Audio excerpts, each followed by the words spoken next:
नमस्कार, पंजाब केसरी टीवी में आपका स्वागत है। मैं हूं आपके साथ मंजूर पठान। आज हमारे साथ बातचीत करने के लिए मौजूद हैं अखिल भारतीय कांग्रेस कमेटी की पूर्व महासचिव, पंजाब की पूर्व प्रभारी और हिमाचल प्रदेश की पूर्व शिक्षा मंत्री सहित हिमाचल प्रदेश संचालन समिति की संयोजक एवं डलहौजी से कांग्रेस पार्टी की विधायिका आशा कुमारी जी। उनसे बातचीत करेंगे। मैम, 2 दिन चंबा में मुख्यमंत्री रहे हैं हिमाचल प्रदेश के, कहा है कि चंबा में काफ़ी विकास हो रहा है। 2 दिन के दौरे को आप कैसे देखते हैं? मुख्यमंत्री जी को जो विकास दिखा उसका वर्णन भी कर जाते, बताते कि भाई कौन सा विकास इन्होंने यहाँ कर दिया। वो तो एक मोटरसाइकिल रैली को झंडा दिखाने आए थे। आश्चर्य की बात है कि हिंदुस्तान के प्रधानमंत्री धर्मशाला में थे और मुख्यमंत्री मोटरसाइकिलों को फ्लैग ऑफ कर रहे थे।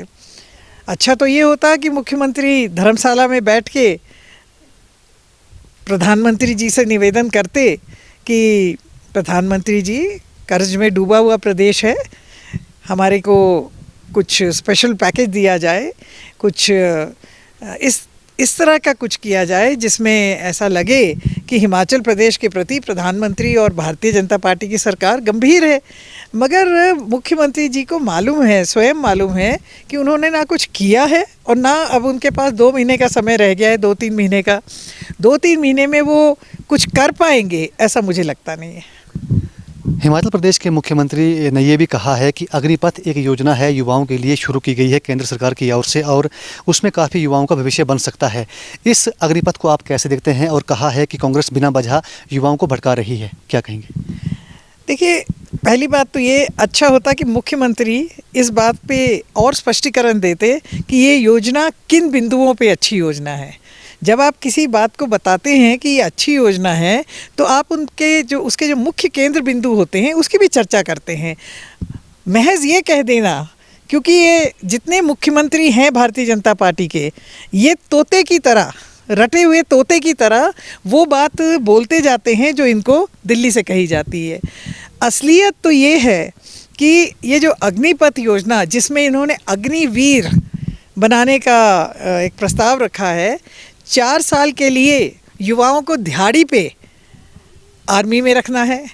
अब आप ही एक बात बताइए कि फ़ौज को आप निजीकरण करना चाहते हैं, क्या करना चाहते हैं? ठेके पे भी कभी फ़ौज होती है? फ़ौज तो डेडिकेशन से, जब लोग डेडिकेटेडली काम करते हैं, जिनको पता है कि मेरी नौकरी पक्की है, आगे भविष्य भी पक्का है, पेंशन भी दी जाती है, इस स्कीम में 17.5 साल के बच्चे आप भर्ती करना चाहते हैं, 17.5 से 21 साल के, और 4 साल के बाद आप उनको निकाल देंगे। ना उनके पास कोई स्किल होगी और निश्चित तौर पे युवा जो है वो खुद आक्रोश उनको महसूस हो रहा है। ये ज़रूर है कि हम युवाओं से अपील करेंगे कि तोड़ फोड़, सरकारी संपत्ति को नष्ट करना, आगजनी करना, इन चीज़ों से परहेज करें, अपनी बात रखें, प्रजातांत्रिक तरीके से बात रखें, एक पीसफुल तरीके से, शांतिपूर्ण तरीके से अपनी बात रखें। और मैं समझती हूँ कि भारत सरकार को बड़े गंभीरता से इन युवाओं की बातों को लेना चाहिए और लेना पड़ेगा। और जैसे ही इनको जिस तरह से कृषि कानून वापस लेने पड़े थे, मैं समझती हूँ कि इनको ये भी जो अग्निपथ की योजना है ये वापस लेनी पड़ेगी। मुख्यमंत्री ने कहा है कि युवा को पता नहीं है ये योजना लाई गई है, और खासकर कांग्रेस पार्टी इस योजना को पढ़े, इसमें क्या क्या प्रावधान किए गए हैं, और युवा जो है भड़काए जा रहे हैं कांग्रेस की ओर से। ऐसा ही उन्होंने कृषि कानूनों के लिए कहा था कि पढ़ें। हमारा ये कहना है कि मुख्यमंत्री पढ़ें कि इसमें क्या है, और उनको पता लगेगा कि एक युवा जिसको आप कह रहे हैं कि देश के लिए तुम लड़ जाओ मगर हम तुमको कुछ नहीं देंगे, दिहाड़ी देंगे, जो एक सिपाही भर्ती होता है उसकी पे से भी तुमको हम आधे से भी कम जो है पैसे देंगे, और वो भी सिर्फ 4 साल के लिए, और उसके बाद तुम्हारी ज़िंदगी का क्या होगा उसमें हमारी कोई जिम्मेवारी नहीं है। और जो हमारी जिम्मेवारी है भी तो इसमें 25% लोगों को आगे जाने का मौका मिलेगा, तो 75% उन युवाओं का क्या होगा जो अग्निपथ योजना में अग्निवीर बनेंगे। कांग्रेस पार्टी किसी को नहीं भड़का रही है, मगर सही को सही बोलना और गलत को गलत बोलना ये हमारा जो है कर्तव्य है और हम करते रहेंगे। 2022 के विधानसभा चुनाव भी इसी साल होने वाले हैं और कांग्रेस पार्टी किस तरह से ग्राउंड पे कार्य कर रही है, आप भी लगातार अपने विधानसभा क्षेत्र में जा रही है। एक पिछले कल देखा एक वीडियो की जो बीजेपी के कार्यकर्ताओं ने कांग्रेस पार्टी को ज्वाइन करा है, तो क्या वजह है, क्या सोच है इसके पीछे? देखिए, सभी को नज़र आ रहा है कि भारतीय जनता पार्टी विकास के विरुद्ध है, महंगाई को रोकने में बिल्कुल ही असफल है, बेरोज़गारी को बढ़ावा मिल रहा है। और कल जो कुछ जिन व्यक्तियों ने ज्वाइन किया उन्होंने इस अग्निपथ योजना के खिलाफ भी अपना रोष प्रकट करते हुए ज्वाइन किया।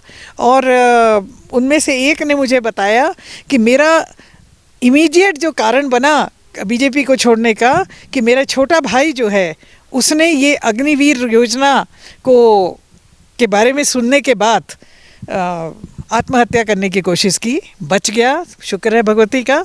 मगर अगर युवा इस तरह से महसूस कर रहे हैं जिस तरह से उस व्यक्ति ने मुझे बताया, तो निश्चित तौर पे इस सरकार से लोग परेशान हैं। हॉस्पिटल्स में डॉक्टर नहीं हैं, स्कूल्स में टीचर नहीं हैं, सुविधा कोई नहीं है, सुविधाजनक जो बातें होनी चाहिए उसकी कोई चर्चा नहीं है। जहाँ जहाँ जाए पानी की किल्लत है।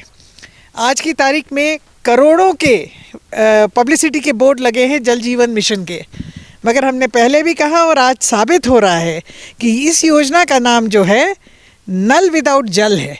नल लगाते जा रहे हैं, जल है नहीं, पानी है नहीं, और बहुत ज़्यादा आक्रोश है लोगों में। और मैं समझती हूँ कि 2022 यानी इसी साल के अंत में जो चुनाव होंगे हिमाचल प्रदेश में भारी बहुमत से कांग्रेस पार्टी जीतेगी। हमने देखा है कि जो एनपीएस का मामला है, एनपीएस के मामले में भी हमारा स्पष्ट जो है विचार है कि हम एनपीएस को हटा करके ओपीएस देंगे। मगर इनका तो ये देखिए आपकी कर्मचारी जो है सरकारी कर्मचारियों को देना तो दूर की बात, इन्होंने तो ऐसी प्लानिंग की है कि आर्मी वालों को भी नहीं देंगे। जो सेना को नहीं बख्शेगा वो अपने कर्मचारी को क्या बख्शेगा। कितनी सीटें मानते हैं 2022 के विधानसभा चुनाव में कांग्रेस पार्टी जीतने जा रही है? 2/3 बहुमत से हम लगता है कि सरकार बनाएंगे। हमसे बातचीत करने के लिए शुक्रिया। तो ये थे अखिल भारतीय कांग्रेस कमेटी की पूर्व महासचिव और पंजाब की पूर्व प्रभारी सहित हिमाचल प्रदेश में 2 बार की शिक्षा मंत्री सहित खासकर हिमाचल प्रदेश संचालन समिति की संयोजक और डलहौजी से कांग्रेस पार्टी की विधायिका आशा कुमारी, जिनका साफ तौर पे कहना है कि जिस तरह से मुख्यमंत्री का दौरा रहा है वो नाकाम साबित हुआ है, क्योंकि कोई नई स्कीम चंबा में लागू नहीं की गई है। इसके अलावा जो अग्निपथ योजना शुरू की गई है वो युवाओं के साथ धोखा है। और खासकर उन्होंने कहा है कि युवा किसी भी सरकारी संपत्ति को नुकसान पहुंचाने का कार्य न करे, अपनी बात रख। सरकार को भी इस योजना को वापस लेने की जरूरत है, क्योंकि देश के युवाओं का सवाल है। चंबा से पंजाब केसरी टीवी के लिए मंजूर पठान की रिपोर्ट।